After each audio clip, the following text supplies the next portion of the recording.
నేనెందుకొచ్చానో మీకెలా తెలుసు? అంటే మనిద్దరిది పరస్పర అవగాహన, ఒకరికొకరు పంచుకునే బంధం. మీరెందుకొచ్చారో మీరు చెప్తే, నేనెందుకొచ్చానో నేను చెప్తాను.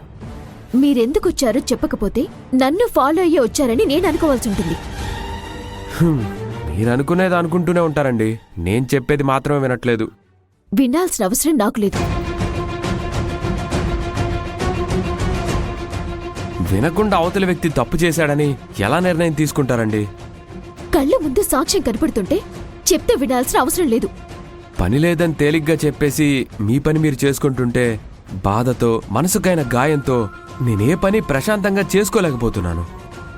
నాకనిపించింది నేను చెప్పాను. నా మనసుకు నచ్చింది నేను చేస్తాను. మీ పని మీరు చేసుకోలేకపోతే నేనెలా కారణమవుతాను? నా మనసు మీ మనసుతో ముడిపడినప్పుడు మీరు ప్రవర్తించే తీరు మీదే నా మనసు ఎలా ఉంటుందో ఆధారపడి ఉంటుంది.